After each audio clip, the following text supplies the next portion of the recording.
Hi hello నమస్తే welcome to Telugu one cinema. This is Diveshwari. దీపం ఉండగానే ఇల్లు చక్కదిద్దుకోవాలి అన్నారు పెద్దలు. ఈ సూత్రాన్ని ఎంతమంది పాటిస్తారో తెలియదు కానీ హీరోయిన్లు మాత్రం తూచా తప్పకుండా పాటిస్తారు.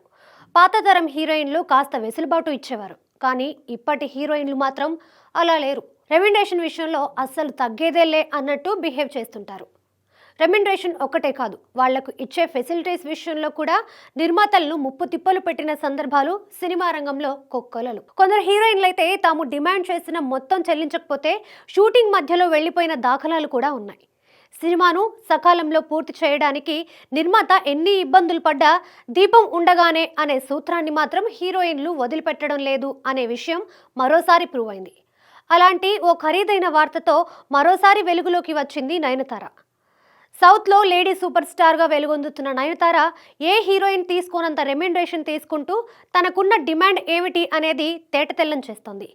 సాధారణంగా ఒక సినిమాకి 10 నుంచి 15 కోట్ల వరకు డిమాండ్ చేసే నయన్ ఇప్పుడు ఓ యాడ్ కోసం 5 కోట్లు వసూలు చేసిందట. ఆ యాడ్ నిడివి కేవలం 50 సెకండ్లు మాత్రమే. ఓడిటిహెచ్ సంస్థ నయన్తో యాడ్ చేసేందుకు ఆమెను సంప్రదించారు. దానికామె 5 కోట్లు డిమాండ్ చేసిందట. ఆ సంస్థ కూడా ఓకే చెప్పడంతో ఆ యాడ్ పూర్తి చేసింది. ప్రస్తుతం లేడీ ఓరియంటెడ్ మూవీస్ మాత్రమే చేస్తున్న నయన్ ఒక హీరో స్థాయిలో పేరు సంపాదించుకుంది. అందుకే ప్రతి సినిమాకి భారీ స్థాయిలో రెమ్యునరేషన్ డిమాండ్ చేస్తుంది.